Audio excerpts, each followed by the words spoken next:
All right, let's dive deep into this one. We're taking on Erich Fromm's Escape from Freedom today. This book, well, it really digs into why, even though modern society is all about individual freedom, we might actually be kind of running from it. Interesting, isn't it? Yeah, like we're handed this amazing, shiny, brand new car, but no map, and we're just kind of terrified of driving it, you know? And the thing is, Fromm wrote this back in the 1940s, but it's kind of crazy how relevant his ideas feel today, right? Totally. Like, he argues that the freedom to be ourselves, to make our own choices, it can be so overwhelming that we end up looking for ways to escape that burden, to escape that freedom. Right, and that's so counterintuitive. You'd think freedom would be like this universal thing that everyone craves.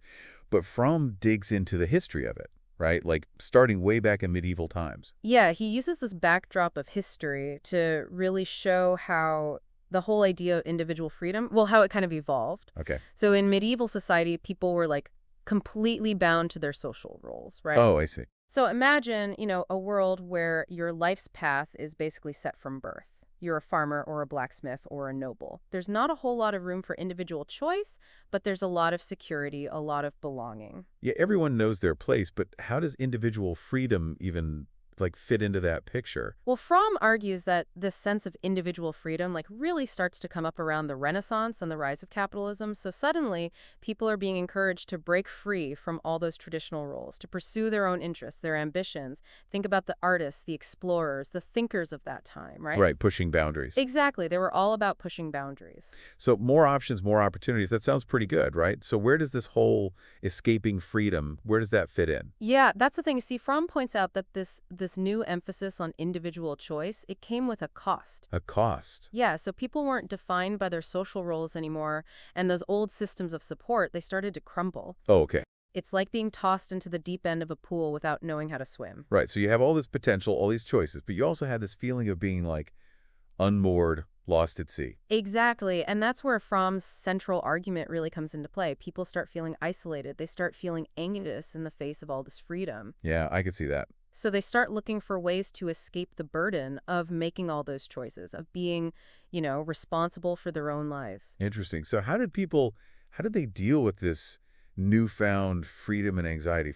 He calls these like mechanisms of escape, right? Yes, exactly. And they range from, well, things that seem relatively harmless, like just excessive conformity. Conformity, right. Yeah, think about the pressure to fit in, to follow the crowd, yeah, and then it goes all the way to more destructive tendencies like authoritarianism, where people submit to a powerful leader who promises to, take care of everything. Huh. It's almost like the opposite of what you'd expect, right? We're so used to thinking of freedom as something positive, but Fromm's saying it can actually be like terrifying for people. Yeah, and he uses this pretty powerful analogy to illustrate this. He compares the independent grocery store owner of the past to the gas station owner of today. Okay, yeah. Both are technically independent business owners, but the gas station owner often feels more like, well, just a cog in this giant machine. A cog in a machine, yeah. Right, beholden to these big corporations and economic forces that are, totally beyond his control. So even though we might have more technical freedoms on paper,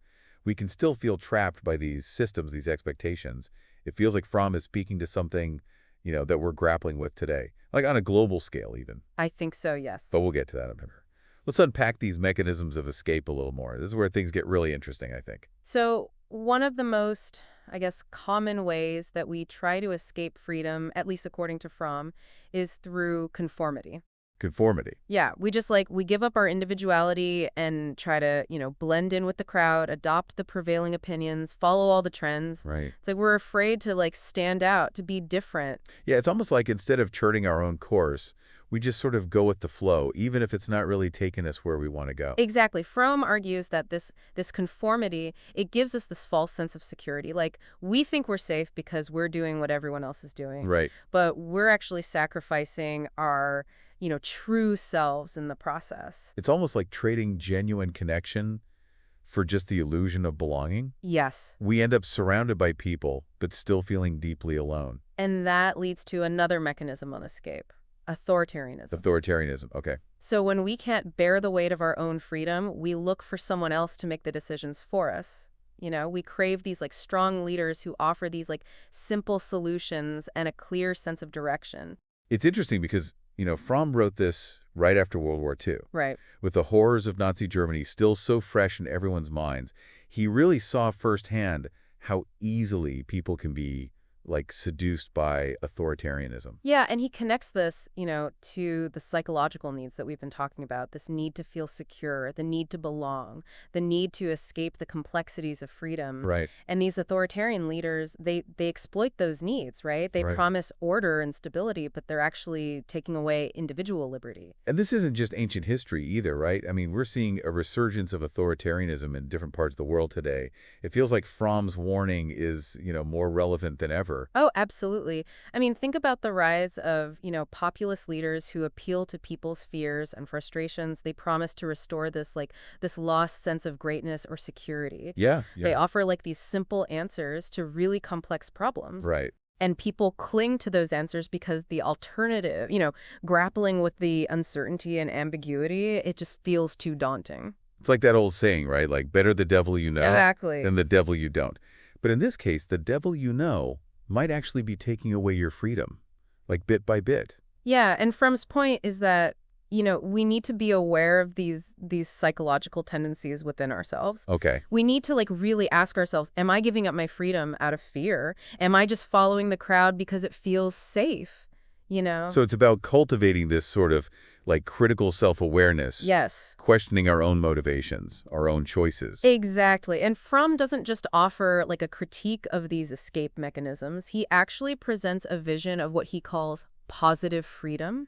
Positive freedom. Okay. Yeah, it's not just about freedom from something, but freedom, like to something. Two. Freedom to be our true selves, to live authentically, to connect with the world in this like meaningful way. It feels like this idea of positive freedom is almost like the antidote to all these anxieties and pressures we've been talking about.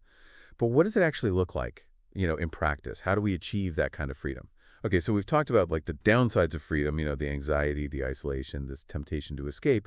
But Fromm also kind of offers this more hopeful perspective, right? This positive freedom idea that you mentioned. Yes, yes. And this is where I think his work becomes really like truly inspiring.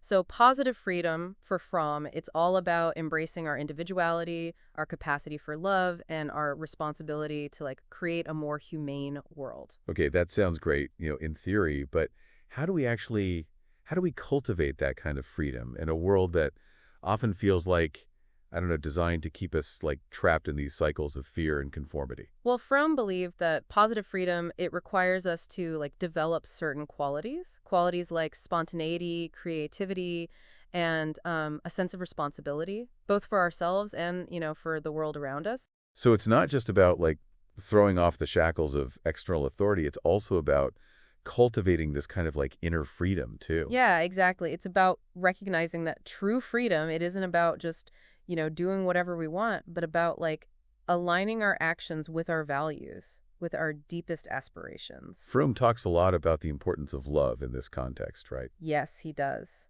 And I'm not just talking about romantic love, but a broader kind of love that encompasses like our relationships with other people, with nature, with the world around us, all of that. Yeah, love for Fromm is like an active practice. It's a way of engaging with the world that affirms, both our own individuality and the individuality of others.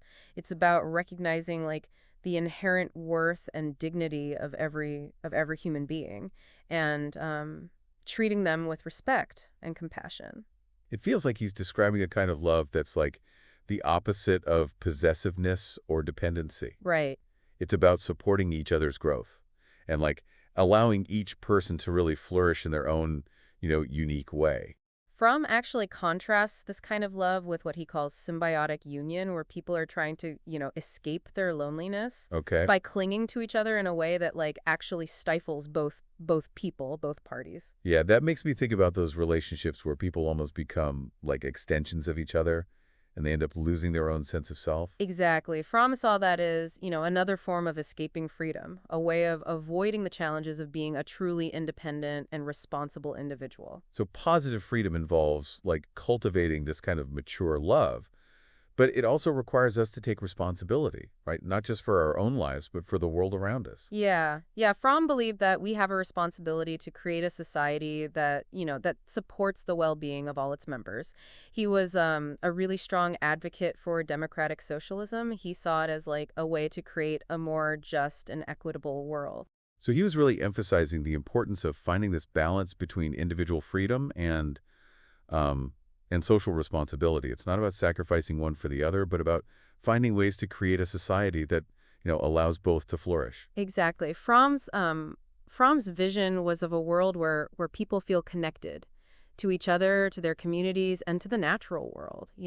A world where people are encouraged to develop their unique talents and to contribute to the common good. Yeah, it's a powerful vision, but it also feels incredibly like challenging, I agree. especially in a world that so often seems, I don't know, focused on just individualism and competition. Do you think Fromm's ideas are still relevant today? Can we really create that kind of society?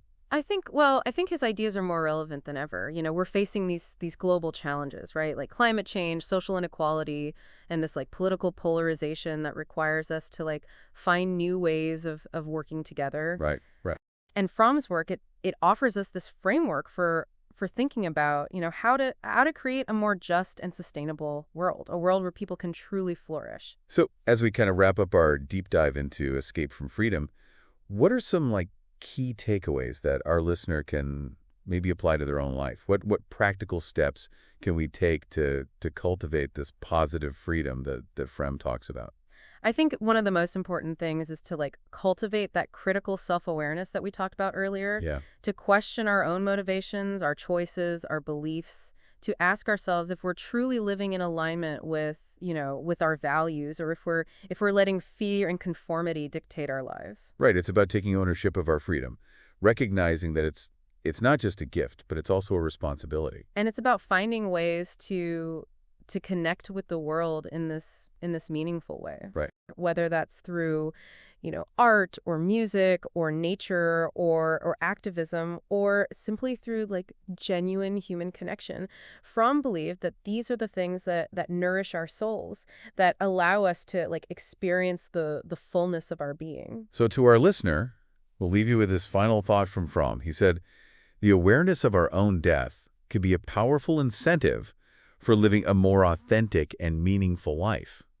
Just think about that for a moment. What truly matters to you? What kind of world do you want to create? And what steps can you take today to move in that direction? Thanks for joining us on this deep dive into Escape from Freedom. Until next time, keep exploring, keep questioning, and keep striving for that positive freedom that lies within each of us.